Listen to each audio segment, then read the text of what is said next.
नमस्कार दोस्तों, क्राइम तक के यूट्यूब लाइव में आप सबका स्वागत है। मैं हूं सुप्रतिम बैनर्जी और मेरे साथ कैमरे पर हैं सुरभि तिवारी। बगैर इधर उधर की बात किए हुए या अपनी स्टोरी के बारे में कुछ भी प्रॉम्प्ट किए हुए आइए सीधे शुरुआत करते हैं, ताकि रहस्य बना रहे, ताकि आप लोगों की जिज्ञासा बनी रहे उस खबर को लेकर, उस स्टोरी को लेकर।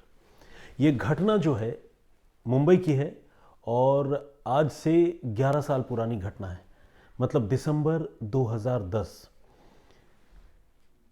कुर्ला, मुंबई में कुर्ला जो जगह है, कुर्ला ईस्ट इलाके में एक महिला अपने घर में रेनोवेशन का काम करवा रही थी। तो कई तरह के मैकेनिक, मिस्त्री, ये सारे लोग वहाँ पर थे और वो लगातार काम कर रहे थे। इसी बीच उस महिला की रुपए पैसों की लेन देन को लेकर, मेहनताना देने को लेकर वहाँ काम कर रहे 3 मजदूरों से या कामगार कह लीजिए, उनसे लड़ाई हो गई। और लड़ाई ऐसी हुई कि उन तीनों मजदूरों ने उस महिला को बुरी तरह से पीटा। पीटने के बाद तीनों फरार हो गए। अब अकेली महिला क्या करती, वो पुलिस के पास गई और उसने पुलिस में रिपोर्ट दर्ज करवाई, सारी बात बताई, कौन कौन से लोग थे, क्या था, किस बात को लेकर विवाद हुआ। तो पुलिस ने मारपीट, जान से मारने की धमकी देना, इंडिसेंट तरीके से महिला के साथ पेश आना, इस तरह की तमाम मामूली और संगीन धाराओं में, दोनों तरह की धाराएं थी, पुलिस ने केस रजिस्टर की और पुलिस ने मामले की जांच शुरू की। जांच करते करते पुलिस ने 2 आरोपियों को तो गिरफ्तार कर लिया, उनको जेल भी हुई, जेल से छूटे भी। इधर जो तीसरा आरोपी था उसका पुलिस को कोई पता नहीं चला। पुलिस उसको ढूंढने की बहुत कोशिश करती रही, लेकिन वो लगातार जो है वो पुलिस की आंखों में धूल झोंकता रहा। आइए इसका नाम आपको बताएं। इसका नाम है भीमराव रामपुरे, राजा भीमराव रामपुरे। ये जो तीसरा आरोपी है, इसके बारे में पुलिस ने पता किया वो कहाँ रहता है, क्योंकि उसको ढूंढना ज़रूरी था, उसके खिलाफ केस था तो उसे गिरफ्तार भी करना था। तो पुलिस को पता चला कि वो कुर्ला में ही एक वत्सल बाई नगर है, वहाँ पर अपने परिवार के साथ रहता है। पुलिस ने वत्सल बाई नगर में उसके ठिकाने पर, उसके मकान पर दबिश दी, लेकिन जिस बात की आशंका थी वही हुआ। यह आदमी, मैं परिवार वहाँ से गायब था, सपरिवार वहाँ से लापता था। पुलिस को पता चला कि इसके परिवार में इसकी बीवी है और एक छोटी बेटी भी है, और तीनों कहाँ गए हैं इसके बारे में जब पुलिस ने खोजबीन की तो पुलिस को ये भी जानकारी मिली कि उसका जो पुश्तैनी घर है वो महाराष्ट्र के ही सोलापुर में है और वो उधर गया होगा। अब ये 2010 की घटना है, दिसंबर की। तफ्तीश करते करते जनवरी 2011 भी हो गए और इस आदमी के बारे में पुलिस को फिर कोई जानकारी नहीं मिली। अब पुलिस सोलापुर गई, नहीं गई, जब गई तब वो आदमी वहाँ नहीं मिला या क्या हुआ इसके बारे में तो अभी नहीं पता है। लेकिन इसके बाद लगातार दिन, महीने, साल गुजरते रहे और ये जो आदमी है राजा भीमराव रामपुरे, ये पुलिस की जद से, पुलिस की पहुंच से बाहर हो गया। और इस तरह कानून का एक मुलजिम जिसकी पुलिस को बड़ी शिद्दत से तलाश थी, वो पुलिस की रडार से ही गायब हो गया और इसके बारे में फिर पुलिस को कोई जानकारी नहीं मिली। इसका नाम कुर्ला पुलिस स्टेशन में जो है वो दर्ज था और मोस्ट वांटेड लोगों की सूची में इस आदमी का नाम पुलिस के बही खातों में लिखा जा चुका था। अब 2020 में, अब तो खैर 2021 की शुरुआत हुई है, तो 2020 में कुर्ला पुलिस जो है अपने मोस्ट वांटेड लोगों की सूची खंगाल रही थी और उसी कड़ी में पुलिस को एक दूसरे आरोपी की तलाश थी। ऐसे भी ये जो राजा भीमराव रामपुरे है, इसके खिलाफ मुकदमा तो था ज़रूर, लेकिन न तो अटेम्प्ट टू मर्डर का मुकदमा था और न ही मर्डर केस था। तो कुल मिलाकर कोई बहुत गंभीर अपराध नहीं था। हालांकि किसी महिला के साथ मारपीट करना, उसे चोट पहुंचाना, जान से मारने की धमकी देना, ये सब अपने आप में जो है वो मैं ये तो नहीं कहूँगा कि हल्का मामला है, लेकिन उतना संगीन नहीं है जितना मर्डर या अटेम्प्ट टू मर्डर जैसे केसेस होते हैं। तो ये जो बंदा था राजा भीमराव रामपुरे, ये जो है पुलिस की रडार पर होने के बावजूद पुलिस जो है अभी 2020 में उसको नहीं तलाश रही थी, बल्कि एक और मुलजिम की तलाश में पुलिस लगी थी और उसके साथ और भी कई मुलजिमों की तलाश कर रही थी। तो इसमें से इत्तेफाक से एक जो मुलजिम था, फरार मुलजिम, वो उसी वत्सलबाई नगर में रहता था, या उसके बारे में पुलिस को पता चला जहां पर आज से 11 साल पहले राजा भीमराव रामपुरे रहा करता था और जहां से वो फरार हो गया था। तो पुलिस जो है उस आदमी को ढूंढते हुए, राजा भीमराव रामपुरे को ढूंढते हुए नहीं, बल्कि उस अनजान आदमी को ढूंढते हुए पुलिस वत्सलबाई नगर कुर्ला पहुंची और वहां पर पुलिस ने लोगों से पूछताछ की, दरियाफ्त की। इसी बीच पुलिस कुछ लोकल लोगों के करीब आई और उनसे दोस्ताना संबंध पुलिस ने बनाए। एक फ्रेंडली बातचीत पुलिस ने की ताकि लोगों से इनपुट मिले। ये पुलिस के काम का हिस्सा होता है, क्योंकि पुलिस अगर वहाँ जाकर सिर्फ अपनी ठसक दिखाएगी और वर्दी का रौब गालिब करेगी तो लोग पुलिस को जानकारी नहीं देंगे। तो इसीलिए पुलिस ने थोड़ी दोस्ती की लोगों से, और जब दोस्ती की तो पुलिस को जिस मुलजिम की तलाश में वो गई थी उसके बारे में जो जानकारी मिली वो तो मिली, लेकिन उसके साथ साथ पुलिस को इस राजा भीमराव रामपुरे के बारे में भी खबर मिली और पुलिस को ये पता चला कि ये जो राजा भीमराव रामपुरे है, ये बेशक पुलिस की नज़र में फरार हो, लेकिन वो अभी भी मुंबई में ही रहता है। लेकिन इससे भी ज़्यादा अजीब और चौंकाने वाली बात ये थी कि तकरीबन 10-11 साल का वक्त गुजर चुका था और अब राजा भीमराव रामपुरे की पहचान पूरी तरह से बदल चुकी थी। इतनी ज़्यादा बदल चुकी थी कि सिर्फ हुलिया ही नहीं बदला था, बल्कि उस बंदे का नाम बदल चुका था और उसने अपना धर्म तक बदल लिया था। और आपको जानकर हैरानी होगी कि जो आज से 10-11 साल पहले राजा भीमराव रामपुरे हुआ करता था, आज की तारीख में उसकी पहचान मोहम्मद रियाज शेख के तौर पर थी। तो ये रियाज शेख जो है, अब पुलिस रियाज शेख को ढूंढने लगी, क्योंकि पुलिस को लगा कि बेशक उसने पहचान छुपा ली हो, लेकिन अगर रियाज पकड़ में आ जाता है और हम अगर उसकी पड़ताल करते हैं और अगर जो जानकारी हमें यहाँ से मिल रही है कुर्ला के वत्सलबाई नगर से, अगर ये जानकारी सही है तो पुलिस के लिए एक बड़ी कामयाबी होगी और कानून का भी काम होगा। तो इस इरादे से अब पुलिस जो है वो राजा भीमराव रामपुरे उर्फ रियाज शेख के बारे में ज़्यादा से ज़्यादा जानकारी जुटाने लगी। इस कोशिश में पुलिस को ये पता चला कि 2010 के दिसंबर में जब घटना हुई थी, वो यहाँ से फरार होकर सोलापुर गया था और फिर 2011 में, मतलब अगले ही साल, वो लौट कर भी आया था, लेकिन उसने एक मुस्लिम महिला से शादी की और उसने अपना धर्म वगैरह बदल लिया कुछ दिनों तक। तो लेकिन उसके बाद लौट कर आने के बाद वो कुर्ला में नहीं बल्कि कहीं और जाकर रहने लगा। तो इसके बाद जब पुलिस ने पूछताछ की कुर्ला के उस वत्सलबाई नगर इलाके के लोगों से, तो उन लोगों ने बताया कि इन दिनों वो रियाज शेख जो है वो भारत नगर एरिया वाशी में रहता है। पुलिस को एक क्लू मिल चुका था। अब पुलिस जो है वाशी में उस बताए गए पते पर पहुंची, भारत नगर एरिया में, जहां उनके रियाज शेख की होने की उम्मीद थी। लेकिन यहाँ पर पुलिस को निराशा हाथ लगी। एक बार फिर पुलिस निराश हुई कि एक आदमी जो 10 सालों से नहीं पकड़ा गया, उसके पकड़े जाने की गुंजाइश बन रही थी, लेकिन जाकर पता चला कि वहाँ भी वो नहीं रहता है। न तो रामपुरे नाम का कोई आदमी रहता और न ही रियाज शेख नाम का कोई आदमी रहता है। तो पुलिस बहुत हताश हुई और फिर वो वापस उसी रोज़ लौट कर कुर्ला के उसी वत्सलबाई नगर इलाके में पहुंची और उस आदमी से मिली जिसने भारत नगर वाशी का पता दिया था। पुलिस को अब जल्दीबाजी इसलिए थी कि अगर ये खबर फैल जाती तो पुलिस जिस सस्पेक्ट को तलाश रही थी वो शायद फिर से फरार हो जाता। तो इसीलिए पुलिस उसी रोज़ रात को फिर से वत्सलबाई नगर पहुंची और वहाँ पर पुलिस ने फिर से उन लोगों से पूछताछ की। यहाँ पूछताछ में पुलिस को एक ऐसे आदमी का पता चला जो रामपुरे उर्फ रियाज शेख का रिश्तेदार था, और ये रिश्तेदार जो है इन दिनों मुंबई के गोवंडी इलाके में रहता था। अब पुलिस जो कोशिश कर रही थी, जिस उम्मीद से पुलिस जांच कर रही थी, वो उम्मीद की लौ जो है वो फिर से जल उठी। उम्मीद की लौ फिर से टिमटिमाने लगी। पुलिस को लगा कि चलो बिना वक्त गंवाए सीधे गोवंडी चलते हैं और रामपुरे उर्फ रियाज के रिश्तेदार से मिलते हैं। पुलिस वहाँ पहुँची सादे लिबास में और गोवंडी में वो रिश्तेदार इत्तेफाक से मिल भी गया। रिश्तेदार को दूर दूर तक ये नहीं पता था कि रामपुरे पर कोई पुराना केस भी है और पुलिस उसे ढूंढ भी रही है। तो रिश्तेदार से जब पुलिस ने कुछ कहानी बनाई और पुलिस ने रिश्तेदार को, जिसे बोलचाल की भाषा में कहते हैं ना, गोली दी, और गोली देने के बाद बताया कि ये रियाज़ के बारे में हमें बताइए, वो कहाँ पर है, उससे मिलना है, कुछ काम है। तो रिश्तेदार ने उसका पता दिया और एग्जैक्ट पता जो था वो भी उसी गोवंडी, माफ़ कीजिएगा, गोवंडी का नहीं बल्कि भिवंडी का था। और रिश्तेदार ने बताया कि वो रियाज़ जो है वो गायत्री नगर एरिया भिवंडी में रहता है। अब पुलिस गोवंडी से पहुंची भिवंडी।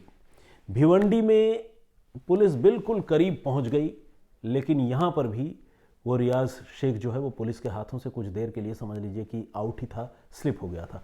पुलिस जब उसके घर पहुंची तो उसकी बीवी वहां मिली, उसकी बेटी भी मिली, लेकिन ये जो बंदा था रामपुरे उर्फ रियाज शेख, ये अपने घर में नहीं था। बीवी बेटी से जब पुलिस ने पूछताछ की तो उन्होंने बताया कि वो अभी भी जो है वो मेहनत मजदूरी करता है और इन दिनों वो उल्लासनगर में रहकर कहीं काम करता है और महीने में 2 बार यानी 15 दिनों में एक बार वो घर आता है अपनी बीवी और बेटी से मिलने के लिए।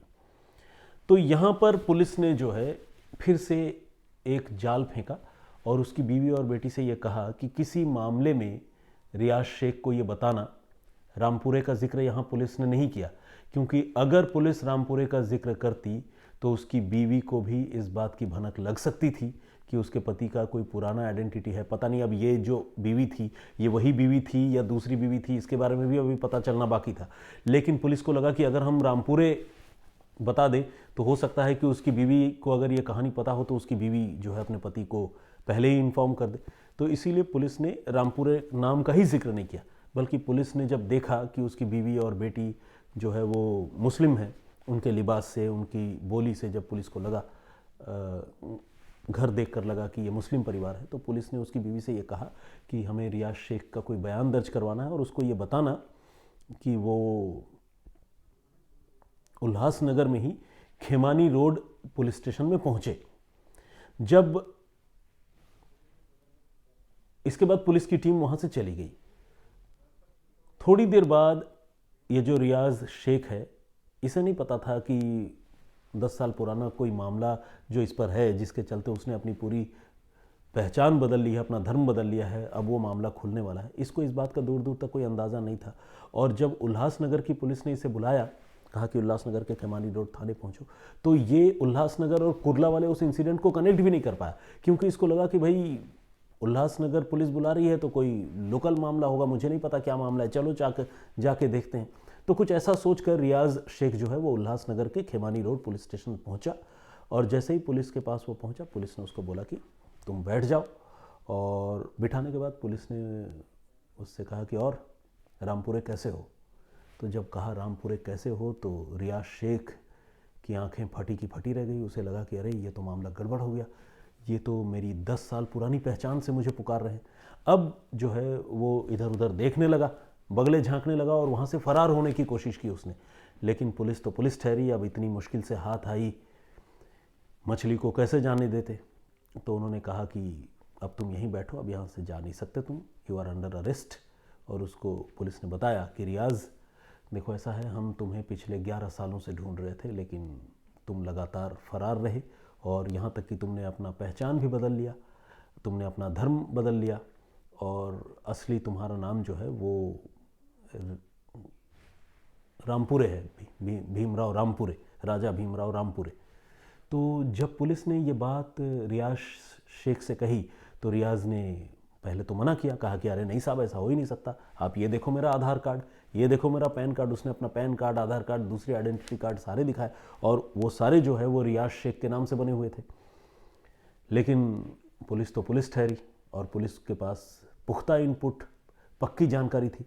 और जब पुलिस ने उसके साथ सख्ती की तो उसने कबूल कर लिया कि हाँ वही राजा भीमराव रामपुरे है। और उसने ये भी बताया कि दिसंबर 2010 में जब उसने उस महिला के साथ मारपीट की थी, उस पर ख़तरनाक तरीके से हमला किया था और पुलिस जब उसे ढूंढ रही थी तब वो बहुत डर गया था और पुलिस से बचने के लिए वो न सिर्फ फरार हो गया बल्कि उसने अपना धर्म भी बदल लिया। उसने ये असल में रामपुरे की जो बीवी है वो पहले से ही मुस्लिम थी और जब वो सोलापुर गया और उसके बाद जब वो वापस आया तो वो धर्म बदल कर मुंबई में वापस आया और उसकी वही बीवी, वही बेटी, बस ये जो बंदा था इसकी पहचान बदल चुकी थी और ये मुंबई के दूसरे इलाके में छुपकर रहने लगा। और इस तरह से वो पुलिस की आंखों में पूरे 11 सालों तक धूल झोंकता रहा और पुलिस उसे ढूंढ नहीं पाई। लेकिन इत्तेफाक देखिए कि वो पुलिस जो इन दिनों रामपुरे उर्फ रियाज को नहीं बल्कि किसी और मुलजिम को ढूंढ रही थी, उनको ढूंढते ढूंढते पुलिस को इसके बारे में पता चला और पुलिस ने फाइनली रामपुरे उर्फ रियाज शेख को 11 साल पुराने मामले में गिरफ्तार किया और उसे जेल की सलाखों के पीछे पहुंचाया। और ये कार्रवाई जो है फाइनली कंप्लीट हुई इसी महीने की 2 तारीख को जाकर, मतलब 2 जनवरी 2021, 11 साल बाद। तो कई बार हम कहते हैं ना कि हमलावर या क्रिमिनल या कातिल बहुत शातिर होते हैं, वो पुलिस को धोखा देते हैं, लेकिन ज़्यादातर मामलों में मैंने ऐसा देखा है कि गुनहगार देर सवेर कभी ना कभी ज़रूर पकड़ा जाता है, चाहे वो जितना भी शातिर क्यों ना हो और जितने भी जतन क्यों ना कर ले। ये मामला इसका सबसे बढ़िया उदाहरण है, जिसमें एक ऐसा मुलजिम जिसने पुलिस की आंखों में धूल झोंकने के लिए न सिर्फ अपना नाम बदला, अपनी पहचान बदली, बल्कि यहाँ तक कि अपना धर्म भी बदल लिया और मुंबई जैसे महानगर में जहाँ लाखों लोग रहते हैं, वहाँ एक जगह से माइग्रेट करके दूसरी जगह रहने लगा। उसने अपना आधार कार्ड, पैन कार्ड सब कुछ बना लिया था, लेकिन इसके बावजूद वो पकड़ा गया। तो ये अपने आप में इत्तेफाकों की बहुत अजीब कहानी है, चौंकाने वाली कहानी है, जो मुझे लगा आप लोगों के साथ मुझे साझी करनी चाहिए, जिससे मैंने ये सारी बातें आपको बताई। तो आज की कहानी यहीं तक, लेकिन मेहरबानी से 2 मिनट का वक्त और दीजिए, क्योंकि आप लोग जो कमेंट्स लिखते हैं, जो कमेंट करते हैं, उन कमेंट्स को मैं पढ़ता हूं और कुछ कमेंट्स तो पढ़ पाता हूं, क्योंकि सैकड़ों लोग कमेंट करते हैं, सारे पढ़ नहीं सकता, और जिनके नहीं पढ़ पाता हूं उनसे ये वादा करता हूं कि बेशक अगली बार शायद आपका नाम या आपका कमेंट मैं पढ़ूंगा। तो आइए उसी सिलसिले को आगे बढ़ाते हुए अब कुछ कमेंट्स पढ़ते हैं जल्दी जल्दी, जो मेरे पिछले वीडियो में आए थे। और पिछला वीडियो वो था जिसमें एक किलर जो है उसने एक खत लिखा पुलिस को अपनी बीवी के गायब होने के संबंध में, और आखिरकार उस खत के सहारे पुलिस उस पति तक जा पहुंची जिसने वो चिट्ठी लिखी थी और जो पुलिस को गुमराह करने के लिए खत लिखकर पुलिस को कंफ्यूज कर रहा था, फिर वो पकड़ा गया। तो किस तरह से अपनी गलती से ही वो कातिल जो है पकड़ा गया खत लिखकर, वो कहानी हमने आपको पिछली बार सुनाई थी, जिसके कमेंट्स अभी मैं पढ़ने जा रहा हूँ।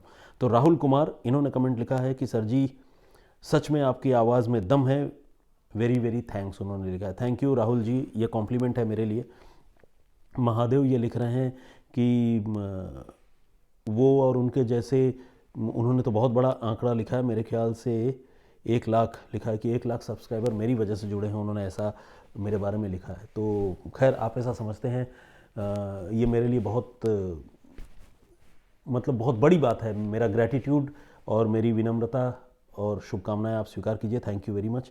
जितेंद्र सिंह ये बता रहे हैं कि उनकी पत्नी के साथ 2004 में किसी बदमाश के रिश्ते हो गए थे और उस बदमाश ने बहुत सारे लोगों का कत्ल किया है।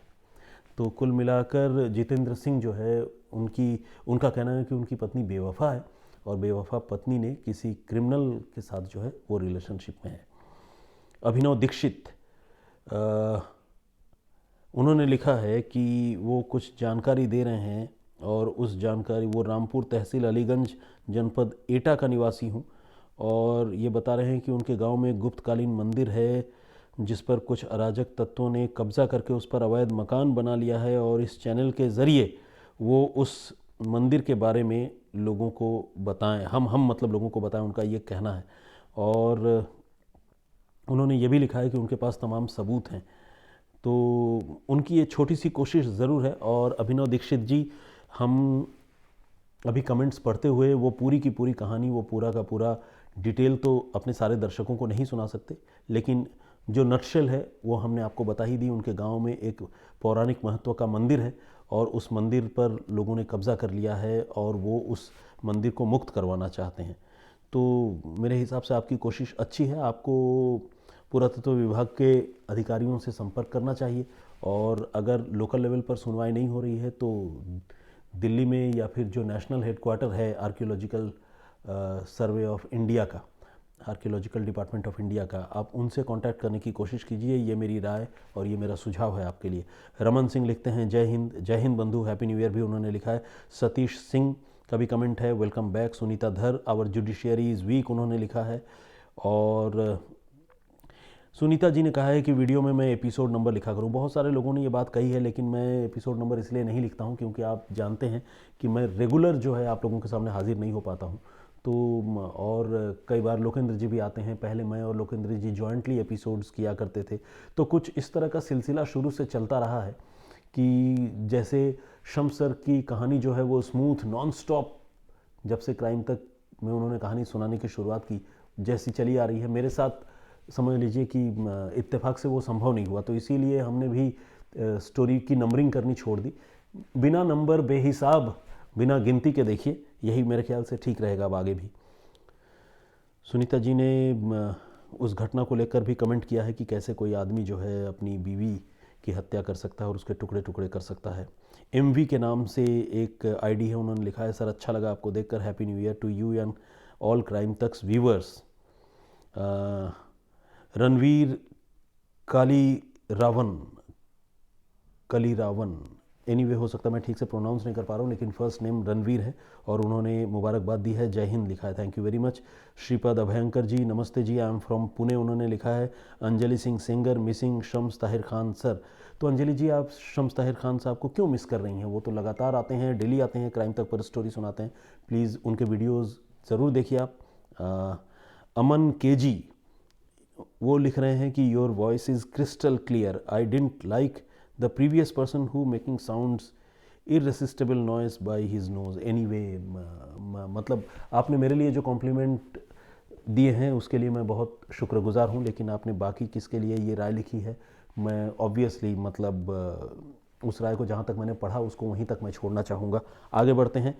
Dinesh Saxena, your presentation is truly livable, वो लिख रहे हैं, thank you very much, I like it and appreciate it, thank you very much Saxena साहब। अशरफ गिरच ऐसा सरनेम है, पता नहीं, मैं हो सकता है ठीक से नहीं प्रोनाउंस कर पा रहा हूँ। ये भाई साहब जो भी हैं, इनसे गुजारिश है कि ये कहानी बताने का काम छोड़ दे, इनके बस की बात नहीं। अच्छा, कुल मिलाकर देखिए, इतनी तारीफ़ों के बाद जो है एक ज़ोर का झटका धीरे से लगा है और अशरफ साहब ये कह रहे हैं कि मुझे कहानी बताना छोड़ देना चाहिए क्योंकि ये मेरे बस की बात नहीं है। तो अशरफ साहब, मैं आपका भी बड़ा एहतराम करता हूँ आपके इस कमेंट्स के लिए। अनीस जरीवाला, और इन्होंने ये लिखा है कि ये 2000 है या 2021 है, तुम्हें 3-4 ईयर किसी ट्रेनिंग की ज़रूरत है। बैक टू बैक दूसरा झटका, लेकिन चलिए झटके को मैं मजाकिया तरीके से ही झटका बोल रहा हूँ, मैं इन चीज़ों को नेगेटिवली नहीं लेता हूँ। आप जो भी पॉजिटिव या नेगेटिव कमेंट करते हैं उन सारी बातों को मैं स्वीकार करता हूँ, ये मानते हुए कि आप क्राइम तक परिवार के सदस्य हैं और आपको हक है कि अगर मैं कहीं बहकूँ, मैं कुछ गलत बोल जाऊँ तो आप मुझे सुधारें। तो अनीस जी, ठीक है, मैं अगर मौका मिला तो किसी से ट्रेनिंग लेने की भी कोशिश करूँगा। मैंडी फ्रीसन, इन्होंने हेलो कहा है। न्यू क्रिएशन के नाम से एक आईडी है, उन्होंने मोर एड्स इरिटेटिंग इन्होंने लिखा है। शैतान सिंह, 2021 में आपको बहुत बहुत बधाई। ये SS राज जालोर राजस्थान से इन्होंने लिखा है। कमला कुमारी, सर इंदौर में मम्मी पापा की हत्या आशिक से कराई, वैशाली की कहानी बताओ डबल मर्डर की। बिल्कुल, वो कहानी या वो वाक़या हमने आज तक का जो क्राइम का बुलेटिन है, वारदात या शो है, स्पेशल शो, उसमें हमने दिखाया था। शफीकुल हसन बनर्जी साहब, हैप्पी न्यू ईयर उन्होंने लिखा है। शुभम आर्यन का भी कमेंट है। Kaur Sidhu, happy new year sir उन्होंने लिखा है। मेरी ओर से भी हैप्पी न्यू ईयर आपको। टी सेरिंग पेल्डॉन, इन्होंने यूपी लिखा है, यूपी है या अप है मुझे नहीं पता, जो भी लिखना चाह रहे हैं। मनीष कुमार सिंह, बड़ा वेट करा लिया सर, शमसर इज़ गुड बट आपकी वॉइस की क्वालिटी का जवाब नहीं, उन्होंने लिखा है, thank you very much. Lokendra ji के लिए भी उन्होंने लिखा है कि उनको अभी थोड़ा और सुधार करने की ज़रूरत है, मनीष जी ये लिख रहे हैं। यूनुस सिकलीगर का कमेंट है, नाइस लिखा उन्होंने। ब्रिजेश मुदगल जी हैं। संगीता माहेत्रस का भी कमेंट है। ग्लोबल सिटीज़न स्वाति सरा का भी कमेंट है। Good to see you after long sir, welcome back. Lost soul Sanjay Pathak. Land Bahadur के नाम से भी एक आईडी है और उन्होंने लिखा है कि वो भिवाड़ी से ही हैं, जहाँ की कहानी मैंने पिछली बार सुनाई थी। आसिया शद्दद, thank you for reading my comment last time, उन्होंने लिखा है। देखिए, इस बार भी इत्तेफाक से आपका नाम सामने आ गया और मैंने पढ़ लिया। सिमरजीत सलूजा, बगीचा सिंह, जनाब हमेशा पंजाबी में ही लिखते हैं। बैनर्जी भाई सत श्री अकाल, तुहाडी जुबानी कहानी सुने बिना मन नहीं लगता सर, आप गायब ना होना, इन्होंने लिखा है पंजाबी में। Safia Sultana welcome back and good to see you back, इन्होंने लिखा है। आज्ञा राम, ये भी भिवाड़ी से हैं। पंकज ओझा, और इन्होंने लिखा है कि क्राइम तक की सारी कहानियाँ सुनता हूँ, कमेंट करता हूँ, लेकिन एक बार भी मेरा नाम शम्स सर ने नहीं लिया, आप मेरा नाम ज़रूर लीजिए। पंकज ओझा जी, एक बार तो मैं आपका नाम ले चुका हूँ, दूसरी बार अब ले लिया और तीसरी बार एक बार फिर से ले रहा हूँ। पंकज जी, आपका बहुत बहुत स्वागत है। Kanhai Malik, thank you Banerjee sir, वो लिख रहे हैं। कान्हाई मलिक मतलब ये बंगाली हैं, मैं समझ गया। Madhur Mishra, Kartik Dharmarajan, beautiful video, long time no see, इन्होंने लिखा है। सनी वाधवा, और इन्होंने तो बहुत ही आपत्तिजनक भाषा का इस्तेमाल किया है, लेकिन सनी जी बेहतर यही होगा कि आप थोड़ा अपने शब्दों पर ध्यान दें। हो सकता है कि आपको मुझसे शिकायत हो, और कोई ज़बरदस्ती जिसे कहते हैं कि गन पॉइंट पर तो आपको मैं कुछ सुनने के लिए मजबूर नहीं कर रहा हूँ, तो मेहरबानी करके थोड़ा सा शब्दों के चयन का ख्याल रखिए, जिससे मज़ा किरकिरा ना हो। किरण सेठ, गॉड ब्लेस यू बैनर्जी जी, इन्होंने लिखा है। ब्रिजराज सिंह, अब थोड़ा सा सुरजीत कुमार मंडल, ये जमशेदपुर मेरे होम टाउन से हैं, तो इनका नाम तो मिस कर जाता तो गुनाह हो जाता। बहरहाल, MS शेखावत और अमन आर्यन जी का भी कमेंट अभी मुझे दिख रहा है, लेकिन अब मैं कुछ रैंडमली स्क्रॉल करके आगे बढ़ के बाद के कुछ कमेंट्स पढ़ना चाहूँगा, ताकि लोगों को ऐसा ना लगे कि सिर्फ ऊपर के कमेंट्स ही पढ़े, बाद के कमेंट्स नहीं पढ़े। आइए, रिया रुकाडे, पुष्पा चौहान, द पर्सन के नाम से आईडी है। शोभा कुलकर्णी, आपका स्वागत है। पवन कुमार, वेलकम ब्रो। सुभद्रा गांगुली, ये लिख रही हैं कि बहुत मिस कर रही थी शम्स ताहिर भैया, और आर आपनार बोला काहिनीर आमी बड़ोई अनुरागिनी, इन्होंने लिखा है कि वो शम्स ताहिर खान साहब और बाकी दूसरे, मतलब जो मैं ये कहानियाँ, ये वाक्य सुनाता हूँ, वो उसके बहुत बड़ी फॉलोअर हैं। Thank you very much. Shailesh Panchal, Sumitra Thakur, all in one entertain के नाम से भी एक आईडी है, इन्होंने लिखा है आई एम फ्रॉम जोधपुर। तो ठीक है दोस्त, जोधपुर में मैं रह चुका हूँ, मैं उस शहर से भी रिलेट कर सकता हूँ। स्वपन देव वर्मा और उपमा सरकारी रंजन, इजी माने, विनीत राठौर के नाम से भी आईडी है, और इन्होंने, विनीत राठौर ने लिखा आशीर्वाद पहुँचे, happy new year, days of your family and friends, thank you very much. और रघुवीर भाटी जी, ये बड़े मजाकिया हैं और इनको मैं पहचान गया हूँ, ये अजीब व गरीब कमेंट करने से बाज नहीं आते। इन्होंने कमेंट किया है कि सर जब आप अचानक 3 महीने गायब हुए तो मुझे लगा कि आपका भी मर्डर हो गया। कमाल है साहब, क्या क्या कॉम्प्लीमेंट है। तो खैर, मुझे लगता है आज के लिए इतना ही, इतने अच्छे कमेंट के बाद, और मुझे लगता है कि आगे कमेंट और पढ़ने की ज़रूरत नहीं है।